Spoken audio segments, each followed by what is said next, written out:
Muito boa noite, meus irmãos. Meu nome é Jackson, sou um dos pastores aqui dessa igreja. Uma alegria estarmos juntos. Eu vou pedir aos irmãos lá do fundo que parem de conversar. Lá no fundo, eles estão conversando tão impenetráveis que eles nem me ouviram pedir para parar de conversar. Parem de conversar. Vou pedir para as irmãs, tirar as bolsas. Se tiver alguma bolsa aí, tira da coisa, porque nós precisamos de lugares, tá bom? Foco aqui, meus irmãos, a palavra de Deus vai ser pregada. Eu não sou, aqui na Vintage, não sou só um pregador, sou pastor, então eu também tenho que colocar ordem. Se eu vou pregar em outra igreja, não, jamais vou pedir para os irmãos pararem de conversar, né? Que isso, deixa eu conversar. Tá? Amo vocês. Eu tenho uma palavra de Deus para a tua vida. Hoje é comemorado no mundo todo, em igrejas mais tradicionais, igrejas católicas, algumas presbiterianas, luteranas, anglicanas, vintagianas, é comemorado o Domingo de Ramos, em inglês, Palm Sunday. Legal, né? Então, nós comemoramos o Domingo de Ramos. Acho que o Domingo de Ramos é mais bonito. Comemoramos o Domingo de Ramos. Basicamente, hoje começa a Semana Santa. Se você quiser fazer com o seu filho a trajetória da Semana Santa, começa hoje. Não fez ainda, chega em casa, pega uns ramos, né? Nós vamos pegar lá em casa lá a cabeça de um cavalo que o Rodrigo comprou para mim, para ele. Ele tem uma cabeça de um cavalo, eu tenho outro. Vamos botar num mastro, fazer Jesus entrando em Jerusalém e um monte de galho pela casa com umas formigas ali para alegrar a vida da minha esposa. E eu fiz uns anos atrás, eu fiz um devocional, há uns 4 anos, acho que foi na pandemia ali, em 2020, eu fiz um devocional sobre a Semana Santa e o que ela significa. Tá? Então, quem quiser, me chama ali depois, eu posso largar no grupo da igreja. E você pode ir explicando para o seu filho durante a semana. É muito bom isso. Você vai explicando na última semana o que aconteceu com Jesus. Então você vai pegando a vida de Jesus ali, o que aconteceu. Se não me engano, na segunda-feira é quando ele amaldiçoa a figueira. Se não me engano, tá? Você vai pegando os textos bíblicos ali e vai remontando a última semana de Jesus. Então, Domingo de Ramos é o domingo que antecede a Páscoa. A Páscoa, basicamente, ela é o Super Bowl da igreja. É a principal data junto com o Natal. É o momento que nós precisamos fazer uma grande festa para o Senhor. E nós precisamos, semana que vem, quebrar tudo. Aqui fica tudo bonito. Você vai botar a sua melhor roupa, você vai botar seu sapato, vai botar perfume e vai vir para o culto. Meus irmãos, uma coisa. Nós teremos dedicação de bebês no primeiro culto da semana que vem. São 2 cultos no domingo. Escute. Às 5 da tarde nós temos um culto e às 8 horas da noite temos outro. Teremos batismo no segundo e dedicação de bebês no primeiro. Ou seja, vamos celebrar no primeiro culto nascimento e no segundo culto vamos celebrar novo nascimento. Porque nós celebramos a vida, nós somos o povo da vida. A igreja não é contra o aborto, a igreja é a favor da vida. É por isso que nós falamos contra o aborto, é porque amamos a vida. Amém, meus irmãos? Amém? Então, sexta-feira, às 8 horas da noite, nós teremos o culto da morte e paixão de Jesus, onde nós vamos falar sobre a cruz de Cristo. Sábado nós estaremos ali em Viamão, né? Me ajuda, irmãos. É Viamão? Cachoeirinha? Gravataí? Viamão. Estaremos ali em Viamão à tarde com a irmã, com a Gabi, e vamos servir ao Senhor ali junto com as crianças, enfim, creio que vai ser uma bênção, tá bom? E domingo às 5 horas da tarde e às 8 horas da noite. Você escolhe o culto, a pregação vai ser a mesma, os louvores os mesmos, mas teremos essa peculiaridade aí, tá? Então venha, se inscreva, diga onde você vai ficar e veja se há vaga ainda no horário que você quer, tá bom? Um detalhe, quando nós temos 2 horários e as pessoas vêm para o primeiro culto, e as pessoas vão se atrasar para o primeiro culto, elas não entram na igreja. Você chega no segundo. É muito louco quando nós temos 2 horários de culto, a pessoa vai chegar no primeiro culto e ela chega na hora da pregação. Não, o culto ele não começa na palavra. A palavra não é o momento mais importante do culto. Amém? Amém? A palavra é bom, é uma bênção a palavra. Mas a pregação existe para nós cantarmos ao Senhor. O fim de tudo não é a pregação do evangelho. O fim de tudo é a glória de Deus. Você sabe disso, né?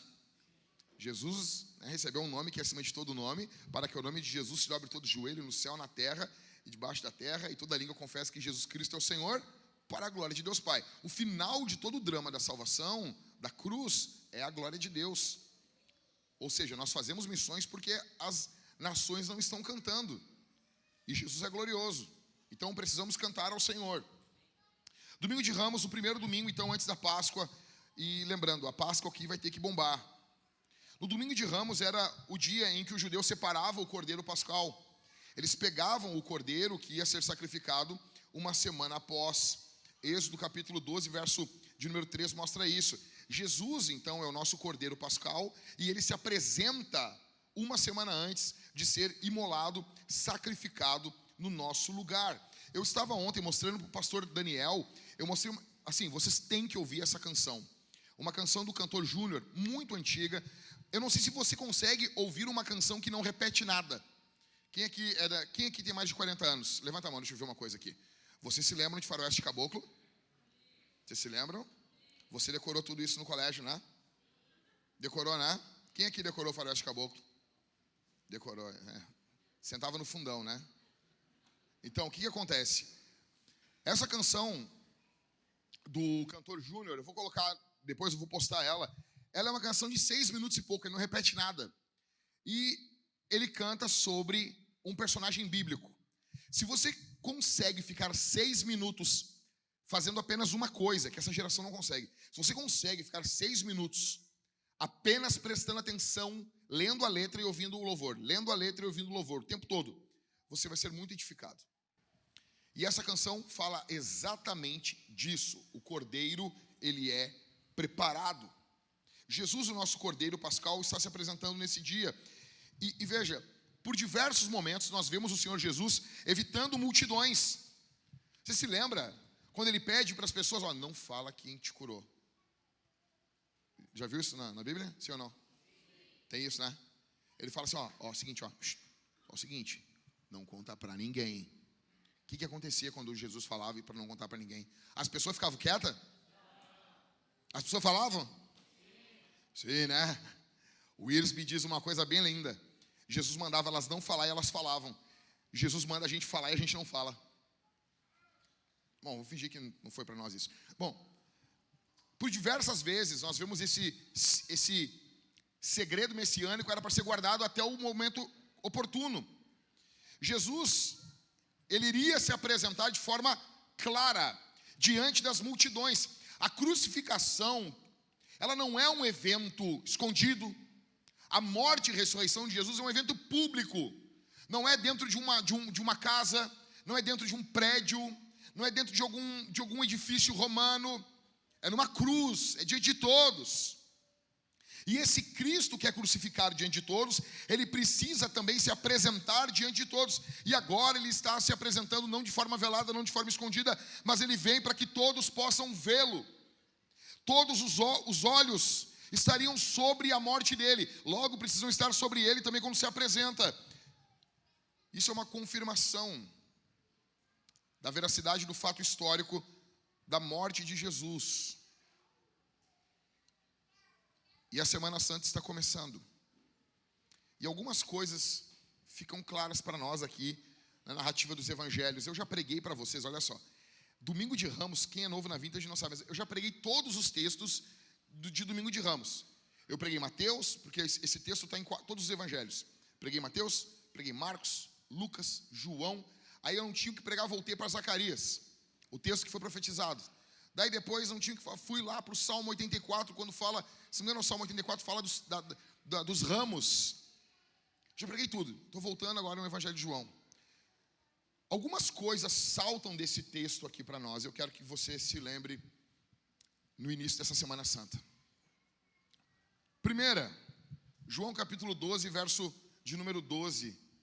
Está claro para nós que Jesus veio voluntariamente.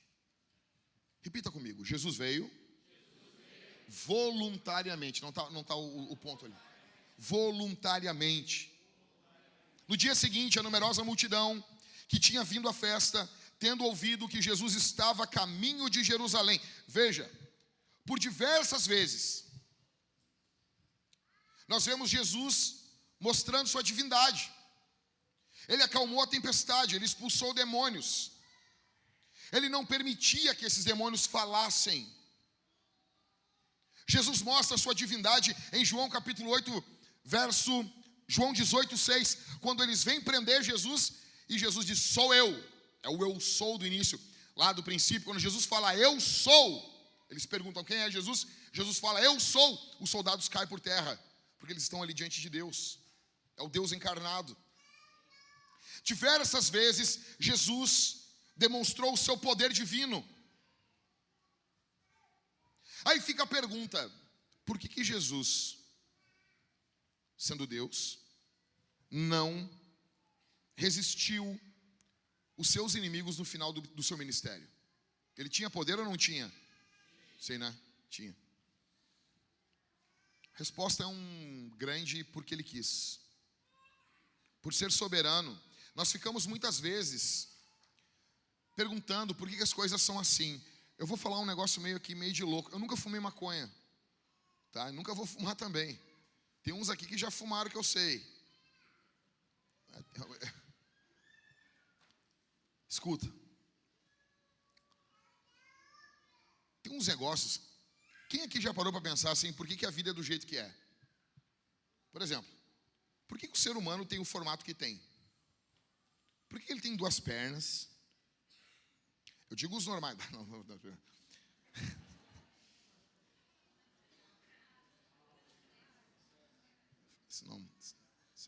Eu não falei. Por quê? Que o ser humano normalmente, né? Normalmente.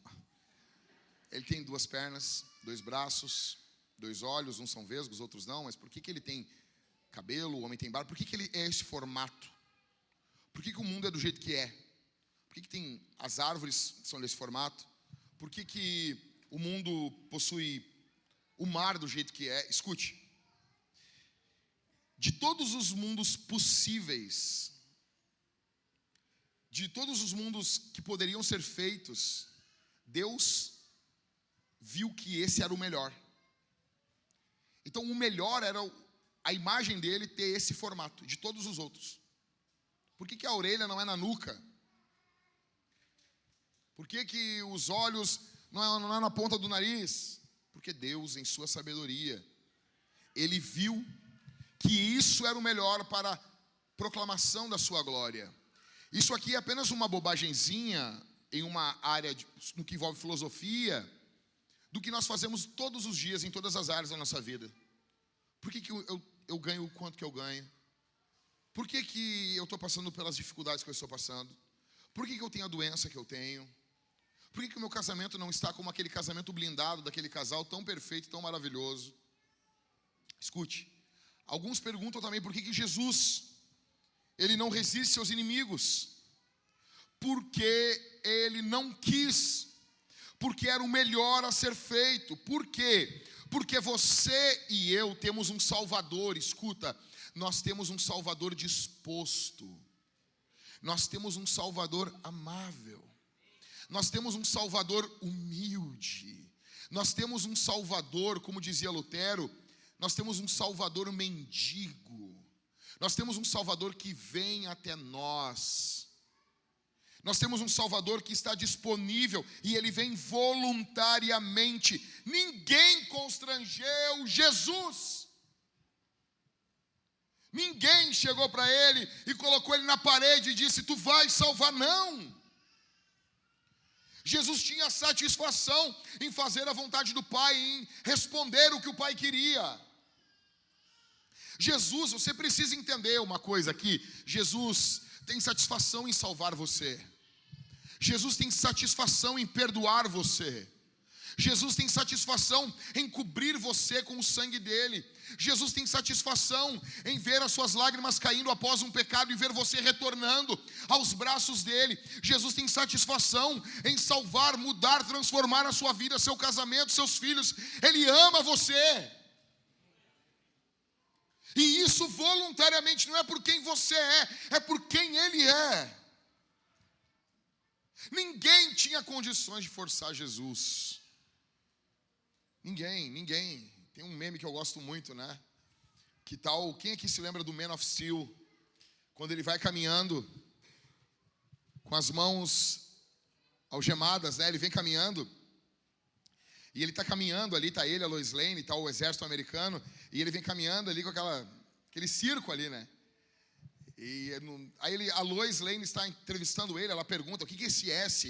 Ele diz, não é um S, isso aqui é um símbolo da esperança, da casa de El, do meu pai, o Jorel, e bababá. Aí pergunta, quantos anos tu tem? Ele, eu tenho 33 anos.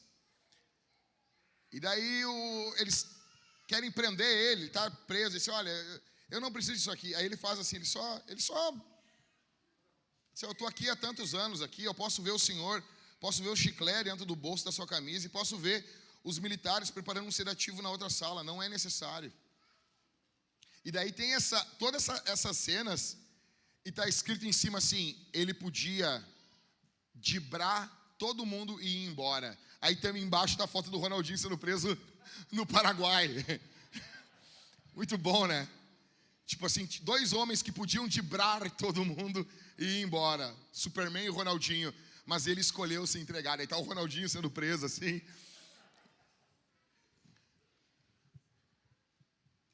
Guardado as devidas proporções cômicas e dramáticas do Zack Snyder, Jesus ele poderia ter driblado todo mundo e ido embora. Mas ele voluntariamente escolheu vir aqui. E escuta o que eu vou dizer. Ele veio por você. Ele veio por você do jeito que você é. Com sua vida caótica, com suas dúvidas infantis muitas vezes, com os questionamentos que você tem. Ele veio por causa de você. Ele vem de forma voluntária. E ele não apenas vem de forma voluntária, mas ele tem prazer em vir. Porque Isaías vai dizer que ele se alegrou com o fruto do seu trabalho. Ele tem prazer em vir até você. E ele tem prazer quando você vai até ele. Aí eu pergunto para você aqui, qual Deus que veio ao mundo por você? Quem que parou a vida para fazer algo por você? Qual? Você já teve algum rei que saiu do seu trono? Você já teve algum chefe que parou? Às vezes você tem irmãos da igreja que não param a sua vida para atender você. Você tem pais que não param para atender os filhos. Filhos que não atendem os pais. Porque as pessoas têm a sua vida. Você tem um rei que desceu do seu trono por você. Os reinos humanos são reinos sem glória comparados ao reino de Cristo. E mesmo esses reis, você já ouviu falar na história de um rei que desceu do seu trono? Alexandre o Grande. Você ouviu falar sobre Artaxerxes descendo do seu trono? Nabucodonosor, os grandes reis da Média, da Pérsia. Você viu falar de algum rei que abriu mão das suas riquezas pelo seu povo? Você ouviu falar de algum governante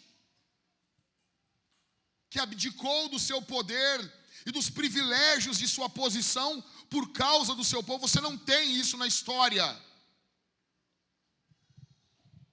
É esse mesmo Jesus que veio até você.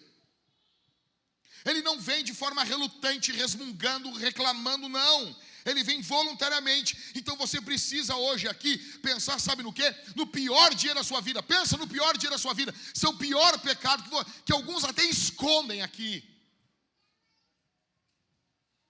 O pior pecado que você cometeu, a pior desgraça que você fez, aquilo que você se envergonha. Pensa nesse pior pecado. Foi para essa pessoa que Cristo veio.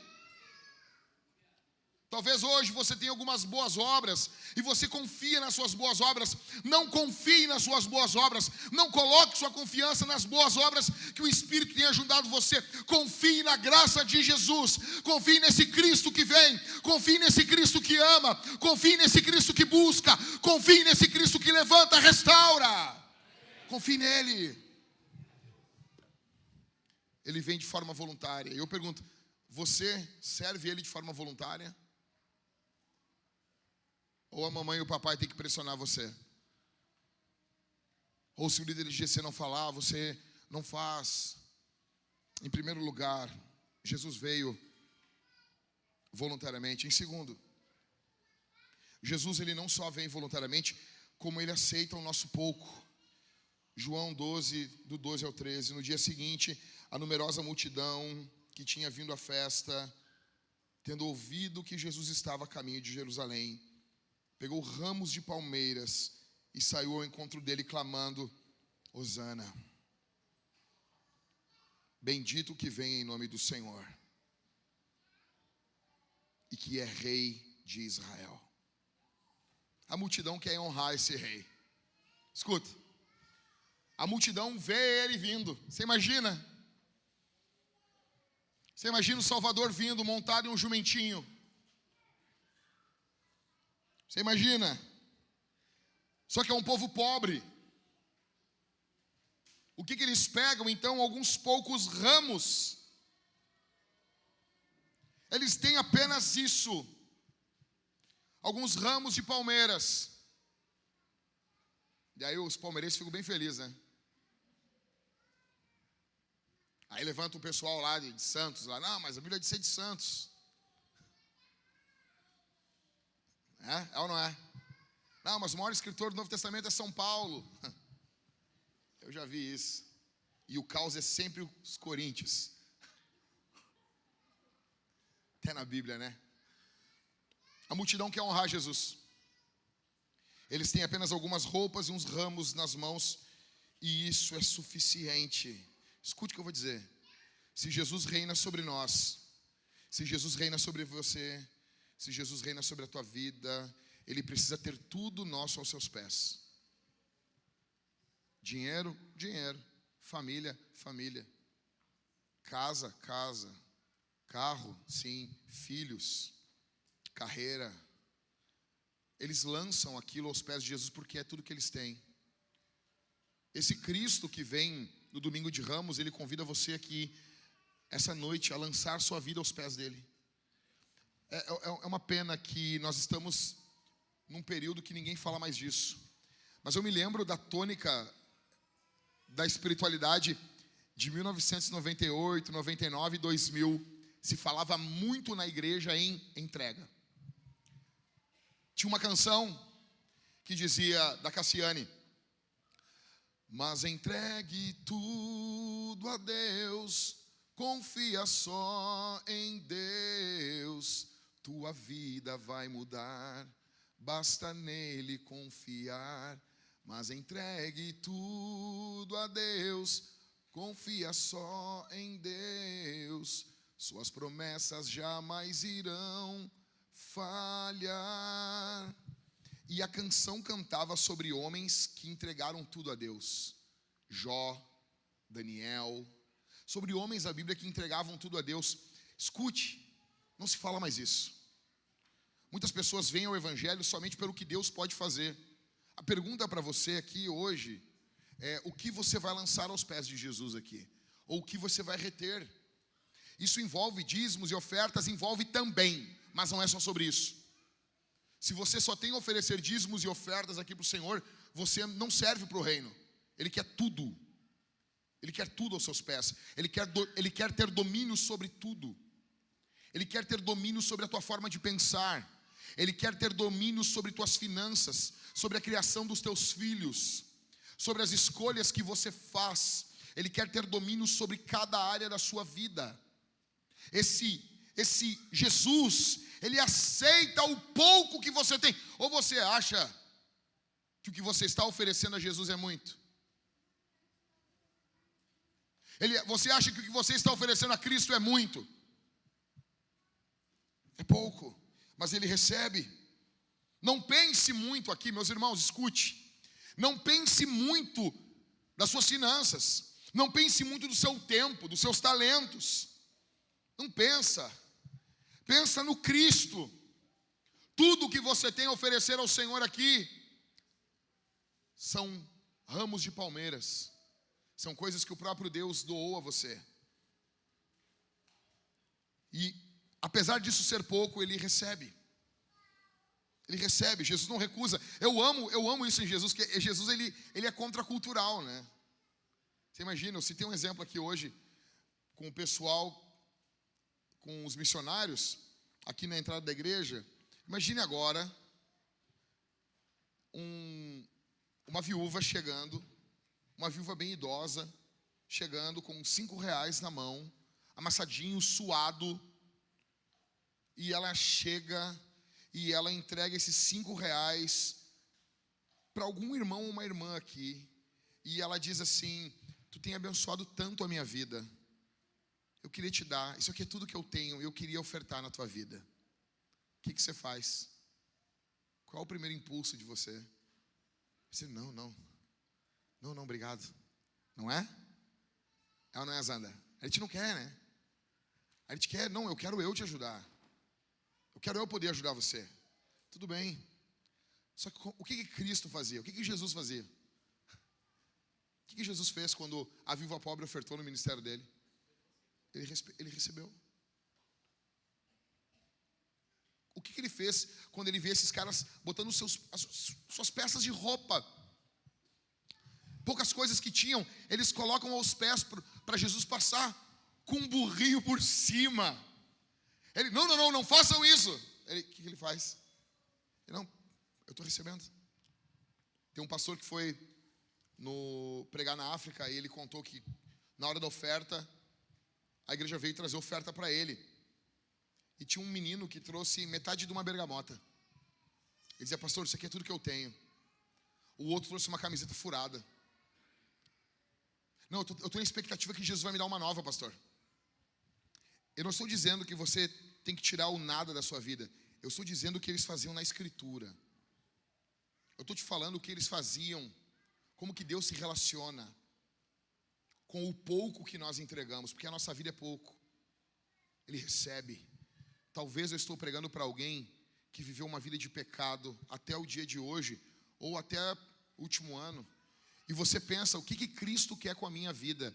Ele recebe a tua vida. Talvez você olha para a sua história e você pensa assim: a minha história, eu não tenho nada para oferecer para o Senhor. É como esse menino da África que ofereceu metade de uma tangerina, metade de uma bergamota. Ele recebe a tua vida, ele recebe teu sacrifício, ele recebe a tua história. Esse Cristo, ele precisa, ele quer tudo debaixo do seu domínio. A palavra hosana quer dizer: salva-nos, Senhor. Esses homens estão dando boas-vindas ao reino de Jesus e desejando o melhor para esse reino. Olha para mim aqui, olha para mim. Você deseja o melhor para o reino de Jesus? Você deseja o melhor para a igreja de Jesus? Você pensa no melhor para a igreja de Jesus, para as missões, para a pregação do evangelho? Você pensa o melhor? O reino de Deus consome você? Você ora: venha a nós o teu reino? Ou não? Ou você está preocupado com o seu reino?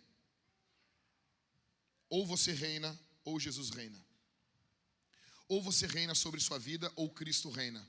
Ou você é o seu faraó, ou Deus é o libertador da sua vida.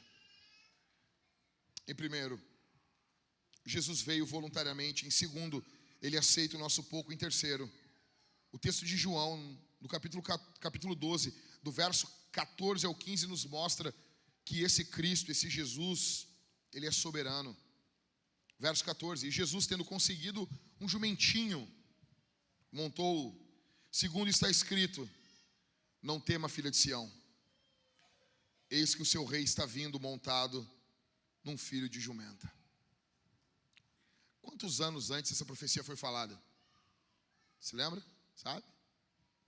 500 anos antes.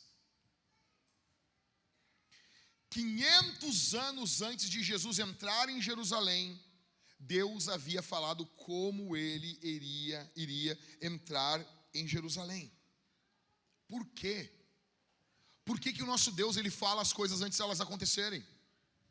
Porque ele tem a história nas suas mãos. Eu fico abismado com as pessoas que não acreditam em dons do Espírito. Quantas coisas aconteceram já na nossa igreja e pessoas, tempos antes, disseram: se preparem, porque vai vir uma onda assim sobre vocês. E são pequenas manifestações comparado com essa grande manifestação. 500 anos antes, Deus está dizendo pelo profeta que o Messias vai entrar em Jerusalém, e não apenas que ele vai entrar, mas como ele vai entrar. Por quê? Porque Deus sabe tudo o que vai ocorrer, porque a história não anda solta, a história é como um cavalo que tem suas rédeas nas mãos de Deus. Deus tem a história domada pelo seu soberano poder. Tudo! Esse Deus que sabia disso está escrevendo a tua história. Esse Deus que conhecia o que estava ocorrendo ali é o Deus que conhece o teu passado, o teu presente e o teu futuro. É o Deus que está junto de você agora, no momento da tua morte. Como assim? Para Ele está ocorrendo agora. Eu não sei como vou morrer, não sei quando vai ser, mas eu tenho uma certeza: Ele vai estar do meu lado. Ele está cuidando, Ele está protegendo. E eu pergunto para você, por que você não confia em Deus? Por que você teme os homens? Por que você teme as ameaças? A sua vida está do jeitinho que Deus queria que estivesse. Você está passando exatamente o que você tinha que passar. Você está vivendo exatamente o que tinha que viver. Exatamente. Confie em Jesus, olha para mim aqui. Olha para mim aqui, confie em Jesus, medite na sua palavra, medite na palavra. Os dias parecem escuros, difíceis, só que nesses dias, Jesus continua tendo 100% da história nas suas mãos. Jesus continua tendo cada partícula do universo nas suas mãos. Por que Ele fala antes? Porque, olha para mim aqui, meu santo, porque Ele quer que você e eu desejemos a sua pessoa e a sua vinda. Olha para mim aqui. É por isso que o apóstolo Paulo fala a Timóteo. Ele diz algo mais ou menos assim: desde já a coroa da justiça me está preparada. E não somente a mim, mas a todos quantos amam a sua vinda. Escuta, amar a Cristo é o diferencial daqueles que militam na obra de Deus. Por que Deus fala antes? Deus quer que você anseie a vida de Jesus. Eu pergunto para você, olha para mim aqui, o que está consumindo o seu coração essa semana? O que consome a tua mente? Tudo bem, veja, eu sei que existem dificuldades que consomem a nossa mente, ok, mas é sempre assim? Você está pensando em quem agradar? Você está pensando essa semana como você pode agradar mais a Deus? Ou a gente não fala mais disso, né? Isso é tão fora de moda. Estava o pastor Daniel e eu, nós estávamos vendo a confissão de pecado de uma cantora. A cantora chega e diz assim, algo mais ou menos assim, né? Eu estou pedindo perdão porque se eu não pedir perdão, eu não vou acessar o que Deus tem de melhor para mim. Imagina. Não, isso é verdade? É, mas não é a primeira verdade. Antes disso, estou pedindo perdão porque eu ofendi a Deus. Quem é que fala sobre isso hoje em dia? Ninguém. Ninguém. Olha para mim aqui. Presta atenção. Você anseia por Jesus? Qual foi o último dia que você ansiou pela presença dEle sobre sua vida, que você não sentiu a presença dEle? Ah, mas a fé não é pelo sentir. Ah, e aí, eu não estou falando disso agora. Só vou falar só sobre fé? Agora eu não estou falando disso. Agora estou falando de outra coisa. Qual foi a última vez que você clamou para sentir a presença dEle? Ou tem como viver uma vida inteira cristã sem ter experiências com Deus? Qual foi a última vez que você desejou a vinda de Jesus mais do que o fim de uma série que você estava vendo? Ou os solteiros que querem casar? Jesus espera a sua volta porque eu quero casar. Isso sempre me soou idiota. Você anseia pela vinda de Jesus? Você anseia pela vinda dEle? Jesus é esse soberano que sabe todas as coisas. Você tem anseio por conhecer Jesus? Você tem anseio pela pessoa de Jesus? Hoje aqui, se nós estivéssemos aqui juntos, reunidos, cantando, ouvindo a pregação, e de repente todos emudecemos e nós começamos a ouvir o som da trombeta, ele está voltando. Você ficaria feliz? Você ficaria alegre? Você ouvindo a voz do arcanjo, chamando o seu nome, chamando o seu novo nome, e você sabe que é você. Você anseia pela vinda do Cordeiro de Deus a esse mundo. Você quer que o reino dele venha e que todos os reinos se desfaçam. E todos estejamos juntos numa grande teonomia. Porque é isso que vai ser. Um reinado religioso, eterno. Um reinado cristão. Bendito seja o nome de Jesus. Cristo como rei político também. Ele não é uma fumaça. Ele subiu ao céu num corpo. Ele não quis reinar politicamente no primeiro século, mas ele vai reinar também politicamente sobre todo o cosmos, porque tudo é seu por direito. Você quer isso? Você anseia isso? Isso consome você? Em primeiro lugar, Jesus veio voluntariamente. Em segundo, Jesus aceita o nosso pouco. Em terceiro, Jesus é soberano. Ele sabia o que ia ocorrer. Em quarto, Jesus veio, olha para mim. Jesus veio para morrer. Presta atenção. Jesus veio para morrer. Repita comigo. Jesus veio para morrer. João capítulo 12, verso 12 e 13. No dia seguinte, a numerosa multidão que tinha vindo à festa, tendo ouvido que Jesus estava a caminho de Jerusalém, pegou os ramos de palmeiras e saiu ao encontro dele, clamando: Hosana, bendito que vem o nome do Senhor e que é rei de Israel.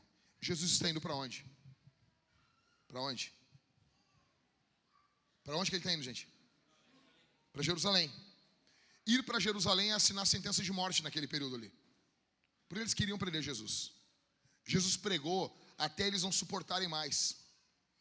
Então, quando ele vai a Jerusalém, ele está assinando sua sentença. Tanto que Tomé diz: não, nós não vamos para Jerusalém. Jesus fala: vamos para Jerusalém. Então vamos lá morrer com ele também. Ele faz até uma piada, porque era óbvio que ir para Jerusalém, humanamente falando, era uma ideia estúpida. Mas Jesus não é guiado pelas ideias humanas, ele é Deus. E ele está indo para morrer. Ele está indo resoluto. E ele está indo em direção a um povo que o quer matar, e ele vai montado num burrinho, num jumentinho. Jumento não é animal de guerra, não é rápido, não é veloz. Ele vai como um rei. Os reis, eles tinham jumentos na antiguidade para caminhadas, passeios pacíficos. É o que está ocorrendo nesse domingo de Ramos. É a vinda do santo aos imundos. É a vinda do amor aos maldosos. É a vinda do inocente aos culpados. É a vinda do amor aos odiadores. Escute, coloque o seu nome aqui. Você é culpado, você é mau, você é maldoso, você trama. Todos nós em algum momento cometemos esses atos asquerosos diante de Deus e do próximo. É a vinda do reconciliador aos inimigos de Deus. É a vinda de Cristo até você e eu. Jesus vem. Hosana, bendito é aquele que vem em nome do Senhor. Ele vem em paz para um povo que estava em guerra, para um povo que queria o matar. Ele sabia o que ocorreria dali 5 dias. Ele sabe que na quinta-feira ele seria preso, na madrugada de quinta para sexta seria julgado às pressas por um tribunal corrupto, por juízes imundos. Ele sabia disso e mesmo assim ele veio.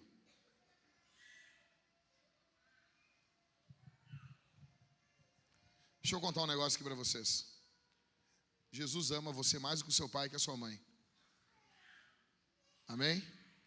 Cadê o Mateuzinho aqui? Cadê o Mateuzinho? Cadê o Mateus? Mateus, eu tenho que contar um negócio. Posso falar um negócio aqui? Nada. Escuta. Qual o lugar que eu fui pregar aquela vez no Rio lá? Qual é o local? Tu lembra? São Gonçalo? Eu fui convidado para pregar no Rio. Não sei porquê, os caras me convidam para pregar no Rio. Faz até um tempo que eu não vou, mas o local que eu mais viajei para pregar foi o Rio de Janeiro. E eu ia para São Gonçalo. E eu sempre vou com alguém, com um rabicho junto. E o Mateus estava alguns anos aqui, saudade da mãe dele. Disse: Mateus, vamos junto, cara. Os irmãos vão pagar a passagem, nós vamos. E tu já dá um abraço à tua mãe. Irmãos, nós chegamos lá. Mateuzinho chegou. Era na igreja de um apóstolo, né? Que é muito louco aquilo, né? Muito legal. Era apóstolo Pedro, eu acho o nome dele. É muito bom ver os apóstolos assim, né? Fiquei feliz. A sala do apóstolo era sensacional. E quando nós descemos do aeroporto, a mãe do Mateus, saudade do Mateus, veio e abraçou o Mateus, disse: filho da promessa, eu te amo. E abraçou ele. E eu não sei, tá numa linguagem que eu não conheço, né? Eu fiquei olhando aquilo assim, pô, que legal, deve ser legal isso aí. Pô, que tri. É assim. É assim. E abraçou ele. E o pai do Mateus abraçou o Mateus. É o Mateus mais velho, né? Mateus do multiverso. E abraçou e chorou, filho da promessa. E chorou e já falou em língua, já deu umas profetizadas. E daí eu disse: pô, essa mulher é o filho único. Aí eu disse: minha irmã, eu vejo com os irmãos ali, a senhora quer ir com a gente. Eu vou pregar, a senhora, vamos com a gente. Os irmãos vão pegar a gente de carro aqui, eu peço para não vir ninguém no carro. E a senhora vai com a gente. Aí ela limpando as lágrimas: pastor, é onde? É onde que o senhor vai pregar? Aí eu disse: é em São Gonçalo. Aí ela: não vou. Não vou.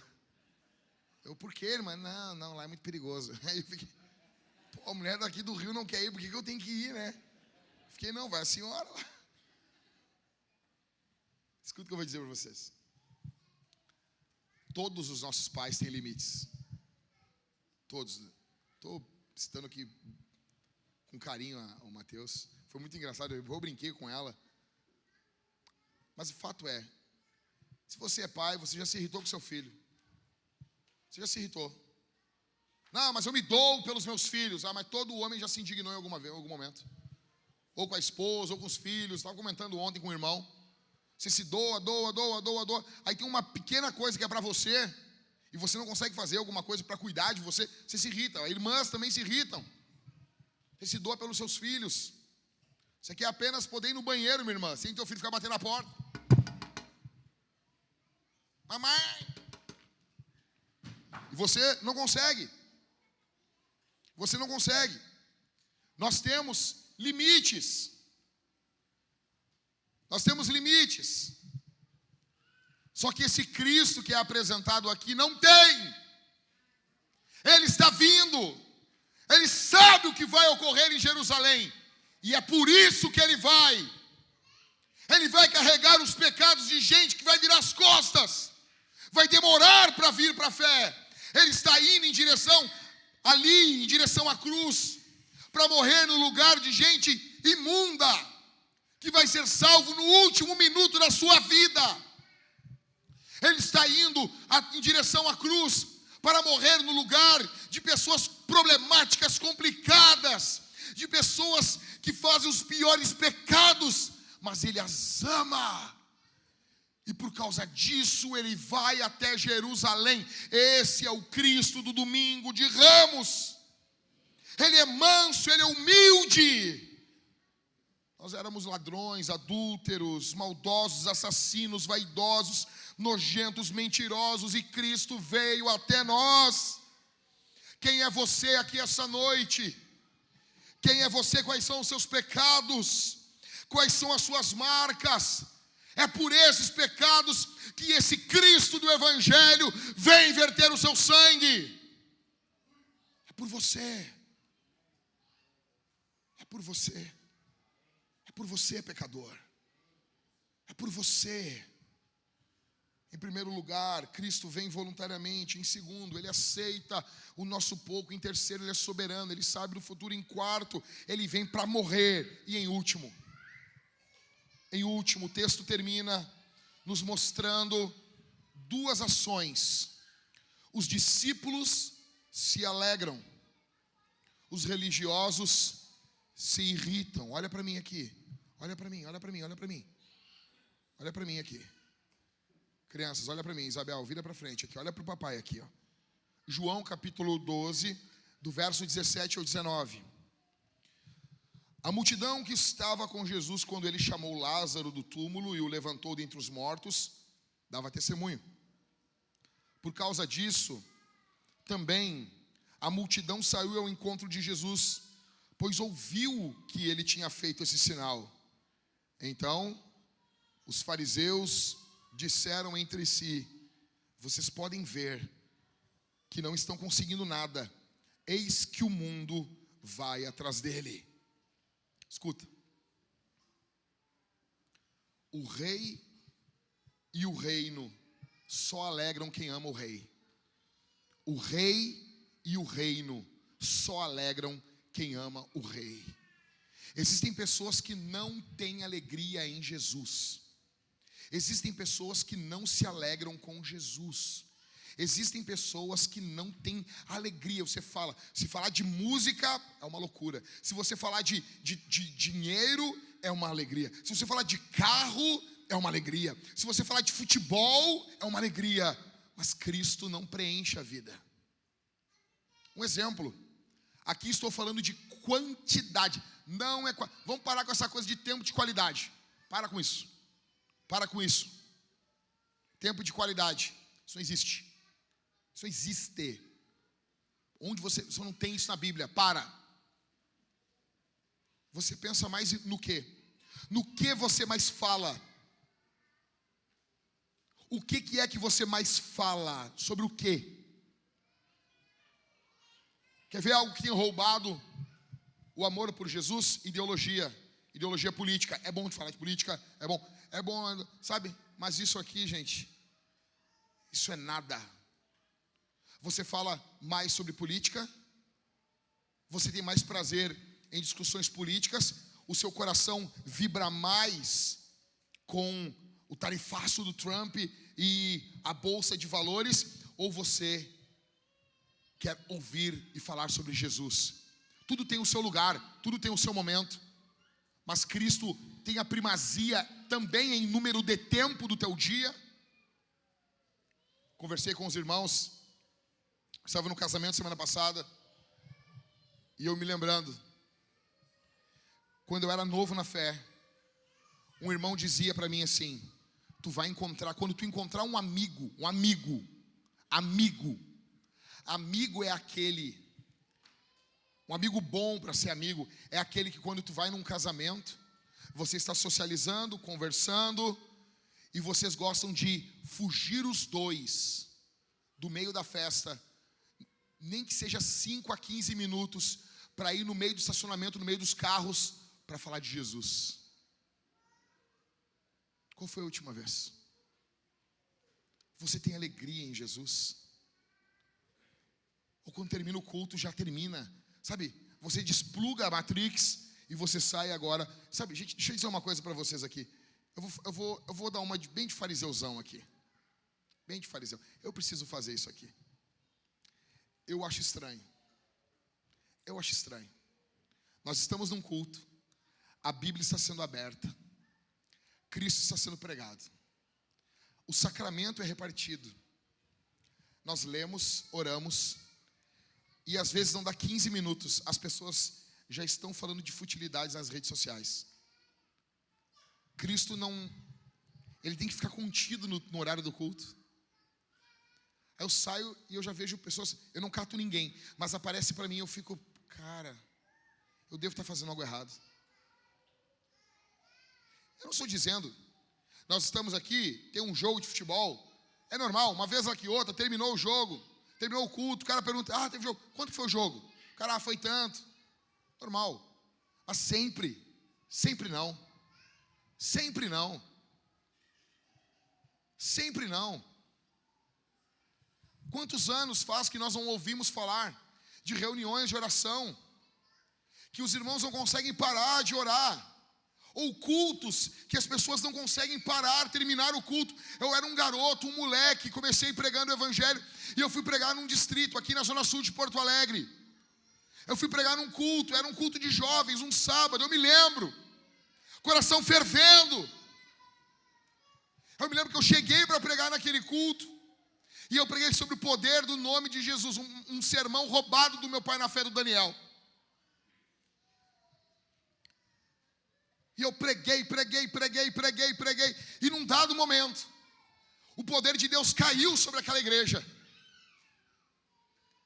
E não tem como, nós fazíamos ligação àqueles textos do Antigo Testamento, que os sacerdotes não conseguiam ficar em pé, não conseguiam ministrar, ninguém conseguia cantar no culto. As pessoas iam cantar e começavam a chorar. Era 11h20, quando o pastor Ademir veio encerrar o culto.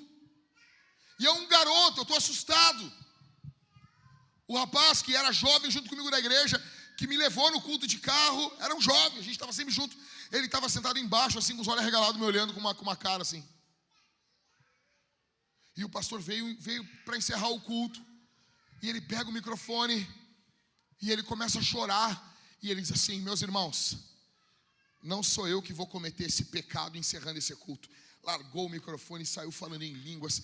A glória de Deus desceu sobre aquele povo. E não tinha ninguém ministrando, não tinha ninguém estendendo a mão, não tinha ninguém jogando paletó, não tinha nada disso. Foi Deus. Eu estava sentado no canto. Então, às vezes, eu me perturbo com alguns cultos nossos, porque eu vivi. Eu não estou falando de uma coisa que me falaram. Eu estava lá. O que os olhos não veem, o coração não sente. Eu pergunto para você: o rei e o reino alegram você? Você se alegra com o rei? Veja, o mesmo evento, olha, eu estou encerrando aqui, tá? O mesmo evento aqui, ele causa alegria na multidão e ele causa indignação nos fariseus. Porque Jesus é uma figura polarizante. Tem muito inteligentinho falando: ai, nós estamos vivendo um mundo polarizado, não pode. Eu acho é pouco. Agora eu tenho que dar a mão para um abortista e dizer: não vamos nos polarizar. Não, eu quero que se arrependa ou que vá para o inferno. Eu tenho que abraçar um pedófilo então, é sério? Eu quero ou que se arrependa do seu crime e pecado, ou que morra e vá para o inferno, simples. Jesus é uma figura polarizante. Por quê? Não tem como você chegar diante de Jesus e não tomar uma decisão.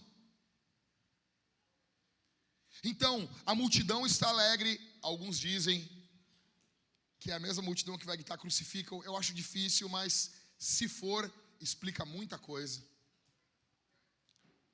Essa multidão está alegre. E do lado tem os religiosos indignados, porque as pessoas estão adorando a Jesus. Eu pergunto para você, cara, olha para mim aqui. Olha para mim. Jesus traz alegria a você? A presença, a palavra de Jesus é alegria para você ou é indignação? Jesus diz que é impossível que ninguém clame. O povo está gritando. Não, escuta, não é o povo que está gritando, é impossível que ninguém clame. Se vocês não clamarem, as pedras vão clamar. A missão de Deus, ela não vai parar. Eu pergunto para você: você está alegre com o rei que está vindo? Você canta Hosana? Você está alegre com a missão de Deus? Ou você está querendo sabotar a alegria do reino? É o que nós estamos vendo com esses fariseus aqui. São sabotadores da alegria. Você está empolgado, vibrando com a entrada de Jesus em Jerusalém? Ou você está murmurando? Ah, pastor, veja, eu tô no culto aqui, mas é que eu gosto disso aqui, acho isso aqui muito bom. Eu não vou cantar, eu não vou levantar minha mão, porque eu não senti. Eu não senti. Como assim? Onde diz isso na Bíblia? Onde diz isso na Bíblia? Não, eu não vou levantar minha mão, não vou dar aleluia, eu não vou dizer glória a Deus, porque eu não senti. Carnal nunca sente de glorificar a Deus. A carne nunca sente vontade. A carne nunca, o pecado nunca sente vontade. Demônios nunca sentem vontade. Então veja, se você está cedendo a esses impulsos, você é um animal. Porque você está fazendo o que sua vontade manda. Então amanhã depois sua vontade mandar você fazer alguma bobagem, você vai fazer. Isso é ridículo. Nós estamos aqui como povo de Deus. E Deus está chamando você para se alegrar diante desse rei que veio uma primeira vez. Escute, e ele vai voltar. E ele vai voltar. Eu não sei onde você vai estar. Eu não sei que ano vai ser. Eu não sei se vai ser daqui a 100, 200, 300 anos, ou se ele vai voltar daqui a uma semana. Mas uma coisa eu sei: Jesus Cristo vai voltar. E Jesus Cristo vai voltar não como ele veio na primeira vez. Ele vai vir montado em um cavalo, um animal de guerra. Ele vai vir guerreando contra os principados, potestades. Ele vai vir guerreando, vencendo. Já diz aquele louvor, né? Vencendo vem. Vencendo vem. Ele vai vir vencendo a apatia, a mornidão, a apatia espiritual. Ele vai vir vencendo o pecado. Ele vai vir vencendo os demônios. Ele vai vir vencendo toda espécie de culto que não é o culto cristão. Ele vai vir vencendo todos os falsos deuses da cultura. Ele vai vir vencendo tudo aquilo que se levanta contra o nome de Deus. O nome dele é Jesus. Ele vai voltar, ele vai voltar. O Espírito e a noiva dizem: vem. Aquele que tem sede, venha e beba de graça da água da vida. Eu não sei como está a sua vida, eu não sei quanto tempo você tem ainda de vida, mas eu tenho uma boa notícia para você: a porta da graça está aberta aqui essa noite. Existe perdão para você na cruz de Cristo, existe restauração para o teu casamento, existe graça de Deus para a tua família, existe um Deus que pode levantar os seus filhos das drogas, existe um Deus que pode mudar o curso da tua história, existe um Deus que não apenas entrou na história, mas ele entra na tua história. Existe um Deus que não apenas veio no primeiro século, mas através da palavra pregada, ele vem no poder do Espírito aqui essa noite. Ele entra dentro dessa igreja, ele pode fazer um rebuliço na tua vida, ele pode mudar a tua história, ele pode perdoar os teus pecados, ele pode libertar você dos seus vícios. O nome dele é Jesus. Se alegre diante dele, celebre o seu nome.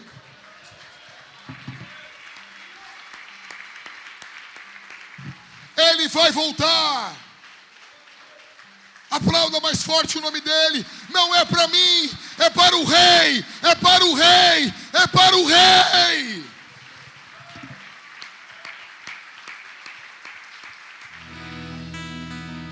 Jesus está aqui. Isso aqui não há dinheiro que pague, não há nada. Isso aqui não é feito pelo homem. Isso aqui é uma obra de Deus. Jesus está aqui, Jesus está aqui. O Espírito Santo está aqui. Não perca isso, não perca isso. Não perca isso. Fique ligado, conduza o seu pensamento cativo até Jesus. Nós vamos responder ao que Jesus tem falado aqui conosco.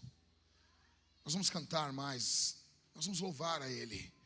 Esse Cristo, olha para mim aqui. Ele precisa ser adorado. E não há nenhuma adoração no secreto que substitua a adoração no comunitário. É aqui que nós estamos com o diferente, com o desafinado, com o desajeitado, que canta fora do tom, com uma pessoa, uma história totalmente diferente na nossa. É nesse momento que o Espírito nos encontra, porque aqui não é apenas eu, somos nós. Nós vamos cantar a esse Cristo. Cristo não veio apenas para um indivíduo, ele veio para um povo. Nós vamos cantar a esse Jesus. Em segundo lugar, nós vamos comer e beber desse Cristo que nos chama a cear, a comer, a ter parte com Ele. Se você congrega em alguma igreja, se você está na fé, se você está congregando em algum lugar, você é chamado para participar do sacramento da ceia, ou da comunhão, ou da Eucaristia, como você quiser chamar. Tudo isso é teológico e bíblico. Nós vamos ter comunhão com esse Cristo. Eu gosto muito de chamar esse momento de comunhão, porque se eu não participo desse momento, eu não tenho comunhão com Ele. Você não é chamado para se autodisciplinar. Você vai se analisar e você vai rodar na análise. Então você vai recorrer ao sangue de Jesus. E você vai participar desse momento. Você vai confessar depois os seus pecados. Se há algo que você não está vencendo, você vai chamar os pastores, precisar de ajuda. Mas você vai participar desse momento. Quem? Aqueles que congregam em alguma igreja. Aqueles que estão em Cristo. Em terceiro lugar, nós vamos lançar nesse momento, aos pés desse Jesus, nossas folhas de palmeiras. Nós vamos ofertar e dizimar ao Senhor. Nós vamos fazer isso de uma forma espiritual. Nós vamos fazer isso com alegria. Olha para mim aqui. Olha para mim. Nós precisamos de recursos. Semana que vem é a Páscoa. Nós queremos fazer uma festa para Jesus. Nós vamos dizimar com expectativa, com alegria. Nós vamos ofertar olhando para esse Cristo que vem sorrindo para nós, montado em um filho de jumenta. Ele vem montado sobre esse jumentinho, e nós vamos olhar para ele e nós vamos ofertar com alegria. Nós vamos lançar aos pés dele e dizer: Senhor, faz bom uso, que tua obra não pare. Bendito é o que vem em nome do Senhor. Eu quero ter parte com tua obra. Eu quero ter parte com o que o Senhor está fazendo. Deus vai fazer algo poderoso. Ele já está fazendo algo poderoso no mundo. Você é convidado a fazer parte disso. Nós vamos usar os nossos dons, talentos e finanças. Acho que aqui atrás temos um QR Code. Você pode participar desse momento. Pegando o seu telefone, você abre no banco que você usa, vai na área Pix ou no crédito, posiciona no QR Code ou no QR Code que temos em cima das mesas. Nós temos 2 pequenas mesas agora. Foi o Lucas que montou. Cadê o Lucas? Está aqui. Montou, Lucas? Ficou muito lindo. Nós temos 2 pequenos móveis ali, onde nós temos o pão, o vinho, o suco. E nós temos um gasofilácio ali. Você vai chegar ali, você pode usar aquela placa que tem ali para ofertar, para dizimar, para que o reino de Deus avance, para que esse reino continue vindo sobre o mundo. Nós participamos disso. E que privilégio. Que privilégio. Você vai fazer isso. Ou através de um cartão, ou de dinheiro físico. Nós temos gasofilácio ali em cima. São nessas mesas também que está o pão e o vinho. Você vai sair do seu lugar quando cantarmos. Não precisa ser na primeira música, nem na segunda. Pode ser até a terceira música, com calma. Você pode tirar a primeira música apenas para orar pelo seu coração. Quando você se sentir preparado, você vai até a mesa da comunhão, pega o pão, mergulha no cálice onde está escrito vinho, ou no cálice que está escrito suco, conforme sua consciência. Você vai mergulhar e vai participar desse momento. Dizime, oferte, coma, beba, com expectativa do que Cristo está fazendo e do que Ele vai fazer. Pai, abençoa teu povo. Nós precisamos da tua presença. Abençoa a tua igreja. Derrama a tua glória sobre teu povo que está aqui. No nome de Jesus. Que cada centavo que vai ser entregue aqui seja para a glória do teu nome. Prospera os teus filhos que estão comprometidos com tua obra. Abre portas, dá ideias de empreendimento. Abençoa teu povo no momento que o mundo entra para um período de escassez. Os celeiros do Senhor continuam tendo abundância. Tudo o que precisamos está com o Senhor. Tudo o que necessitamos está em tuas mãos. No nome de Jesus. Nós te bendizemos, Senhor. nós te recebemos. Em nome de Jesus, aplauda o nome do Senhor aqui.